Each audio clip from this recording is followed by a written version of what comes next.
حضرت سلمان فارسی رضی اللہ عنہ سے روایت ہے، کہتے ہیں کہ رسول اللہ صلی اللہ علیہ وسلم نے شعبان کے آخر دن میں وعظ فرمایا، یعنی نبی نے جب رمضان قریب آ رہا تھا تو رمضان سے پہلے شعبان کے آخری ہفتے میں، آخری دنوں میں نبی نے تقریر فرمایا اے لوگو، تمہارے پاس عظمت والا برکت والا مہینہ آیا، وہ مہینہ جس میں ایک رات 1000 مہینوں سے بہتر ہے، یعنی شب قدر۔ اس کے روزے اللہ تعالیٰ نے تم پر فرض کیے، اور اس کی رات میں قیام یعنی نماز پڑھنا، تطوع یعنی سنت، نماز پڑھنا یعنی سنت وغیرہ پڑھنا، نفل پڑھنا۔ جو اس میں نیکی کا کوئی کام کرے تو ایسا ہے جیسے وہ کسی اور مہینے میں فرض ادا کیا ہے۔ یعنی آپ صدقہ بھی دے رہے ہیں تو نفل ہے نا، صدقہ جو دیتے ہیں نفلی صدقہ، تو اس کا بھی ثواب اللہ تبارک و تعالیٰ فرض کا دیتا ہے۔ ابھی آپ فرض جو کرتے ہیں جتنا ثواب پاتے ہیں، رمضان کے مہینے میں فرض جب کرتے ہیں تو آقا فرماتے ہیں دیکھیں، اور اس میں جس نے فرض ادا کیا، نبی فرماتے ہیں جس نے فرض ادا کیا تو ایسا ہے جیسے اور دنوں میں اس نے 70 فرض ادا کیے ہیں۔ رمضان میں ایک فرض کا ثواب 70 فرضوں کے برابر اللہ تبارک و تعالیٰ دیتا ہے۔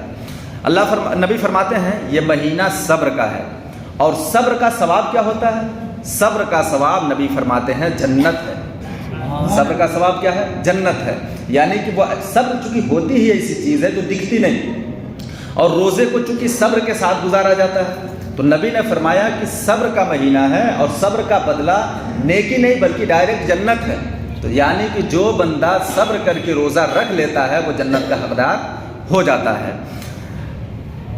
آقا فرماتے ہیں اور یہ مہینہ مواسات کا ہے، اور اس مہینے میں مومن کا رزق بڑھا دیا جاتا ہے۔ جو اس میں روزہ دار کو افطار کرائے اس کے گناہوں کے لیے وہ مغفرت ہو جاتا ہے، یعنی وہ روزہ کھلوانا دوسرے کو اس کے لیے مغفرت کا باعث بن جاتا ہے، اور اس کی گردن آگ سے آزاد کر دی جاتی ہے۔ یعنی کہ مغفرت ہوتی ہے ایسی کہ وہ بندہ جہنم سے آزاد ہو جاتا ہے، اور اس افطار کرانے والے کو ویسا ہی ثواب ملے گا جیسا روزہ رکھنے والے کو ملے گا۔ کسی نے کسی کی افطار کرائی تو وہ افطار کرانے کا ثواب اتنا ہی ملے گا جتنا اس نے روزہ رکھنے والے کو ثواب دیا اللہ تبارک و تعالیٰ نے، بغیر اس کے کہ اس کے اجر میں سے کچھ کم، اس کے نیکی سے کمی بھی نہیں ہوگی۔ جو روزہ رکھا ہے اس کو بھی پوری نیکی مل رہی ہے، اور جو روزہ کھلوا رہا ہے دوسرے کی افطار کرا رہا ہے اس کو بھی اتنی نیکیاں ملنی ہے۔ اب یہاں سے ایک چیز سمجھا دوں تب آگے حدیث پاک بیان کروں، کہ کوئی یہ نہ سمجھے کہ بس اب روزہ رکھنا نہیں، روزہ افطار کرانا ہے اور ہم کو ثواب لینا ہے، تو روزہ افطار کراتا رہے گا اتنا ثواب ملتا رہے گا، تو پھر کائے کو روزہ رکھ کے پیسہ والا بندہ تو خالی روزہ افطار کرائے پھر؟ سمجھ رہے ہیں؟ ایسا مسئلہ نہیں ہے۔ روزہ رکھنے کی جو ثواب ہے وہ الگ، یہ صرف کھلانے کے ثواب کی بات ہو رہی ہے۔ چونکہ ادر دنوں میں بھی اگر آپ پیاسے کو پانی پلاتے ہیں تو نبی نے فرمایا عمرے کا ثواب ہے، تو ایسا بندہ تھوڑی ہے کہ عمرہ کرایا، عمرے کا ثواب ہے۔ تو جب ادر دنوں میں عمرے کا ثواب پانی پلانے کا ہے، تو وہی پانی اگر رمضان میں پلائے گا تو زیادہ ثواب پائے گا۔ تو وہی روزے کا ثواب، مطلب یہ ہے کہ یہ مقدار بتایا جا رہا ہے کہ روزے جتنا ثواب ملے گا، یہ نہیں کہ روزہ ہو گیا اس کا، روزہ نہیں ہوا، روزہ تو اس کے ذمہ باقی ہے، اسے رکھنا ہوگا۔ بات سمجھ رہے ہیں؟ اگر مجبوری میں ہے، شرعی مجبوری جو مسئلہ آئے گا آگے بتاؤں گا، تو شرعی مجبوری کی بنیاد پر بعد میں قضا کرنا پڑے گا، لیکن رکھنا پڑے گا۔ ثواب کی بات ہو رہی ہے کہ ثواب اسے اتنا ہی ملے گا جتنا اس کو مل رہا ہے، یعنی یہ نہیں کہ روزہ اس کے اوپر سے معاف ہو گیا، تو ایسا کبھی نہ سوچیں۔ اچھا، ہم نے یعنی صحابہ عرض کرتے ہیں کہ ہم نے عرض کی یا رسول اللہ صلی اللہ علیہ وسلم، ہم میں کا ہر شخص وہ چیز نہیں پاتا جس سے روزہ افطار کرائے، یعنی کچھ مجبور صحابہ بھی، غریب صحابہ بھی تھے، تو مجبور نہیں کہہ سکتے، غریب کہہ لیں۔ تو انہوں نے کہا کہ یا رسول اللہ ہم میں سے سب کوئی تو ایسا نہیں ہے کہ جو دوسرے کو روزہ کھلوائے، ہم میں بھی بہت سارے لوگ ایسے ہیں جو کھول تو سکتے ہیں، روزہ افطار تو کر سکتے ہیں، مگر دوسرے کو نہیں کرا سکتے۔ تو پوچھ لیا کسی نے، حضور صلی اللہ علیہ وسلم نے فرمایا اللہ تعالیٰ یہ ثواب اس شخص کو دے گا جو ایک گھونٹ دودھ، ایک خرما اور ایک گھونٹ پانی سے افطار کرا دے گا۔ سبحان اللہ! ایک گھونٹ پانی آپ نے کسی کو افطار کرانے کے لیے دے دیا، ایک کھجور دے دی، ایک خرما دے دیا، ایک سموسہ دے دیا، اللہ تبارک و تعالیٰ اتنے ہی افطار کرانے کا اتنا ثواب دے گا۔ چونکہ رمضان میں ثواب بڑھ جاتا ہے نا، تو اس بڑھنے کی وجہ سے اتنا ثواب مل رہا ہے کہ رمضان میں وہ یہ کام کر رہا ہے۔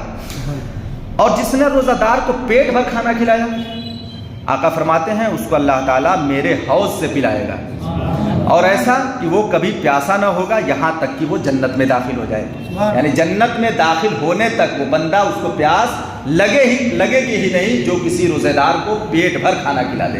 تو رمضان کے مہینے میں ہم کو کوشش کرنا چاہیے کہ زیادہ سے زیادہ لوگوں کو کھلائیں پلائیں، زیادہ تر کوشش یہ کریں کہ ان کو کھلائیں پلائیں جن کے گھر انتظام نہیں ہے، جو مجبور ہیں یا مسافر ہیں یا کہیں سے آئے ہوئے ہیں، تو ان لوگوں کو زیادہ دیکھا جائے تاکہ یہ ثواب کے مستحق بھی بنے اور ان کی مدد بھی ہو۔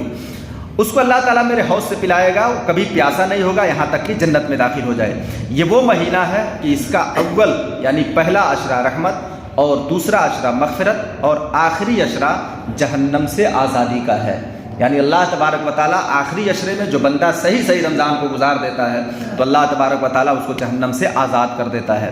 جو اپنے غلام پر اس مہینے میں تخفیف کرے، کسی کو نوکر رکھا ہے، کسی کو کام پہ لگایا ہے اور وہ بندہ بھی روزے دار ہے، تو اس بندے کے ساتھ کام آسان دے، رحم کرے، مہربانی کرے، اس کے ساتھ ہلکا کام لے، تو آقا فرماتے ہیں کہ یعنی کام میں وہ کمی کرے، آقا فرماتے ہیں کہ اللہ تعالیٰ اسے بھی بخش دے گا اور جہنم سے آزاد فرما دے گا۔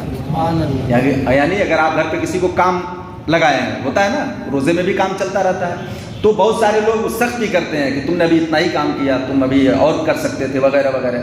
تو یہ سختی اگر رمضان کے دنوں میں نہ کرے بلکہ اور ہلکا کرے، بولے کہ تم اتنا کر سکتے ہو نا، روزہ ہو اتنا ہی کر لو، تم آج اتنا ہی کر لو، تو اس کام کرنے کی وجہ سے اس نوکر کو یا جو مزدور ہے اس مزدور کے ساتھ جو ہلکا کر دیا کام کو، اللہ کے نبی فرماتے ہیں اس کی بھی مغفرت ہو جاتی ہے۔ یعنی یہ رمضان کی ساری برکتیں ہیں۔ تو رمضان کے مہینے میں بے شمار برکتیں ہر طرف سے آتی ہیں، یہ بندے کو اپنے دامن میں سمیٹنے کی بات ہے۔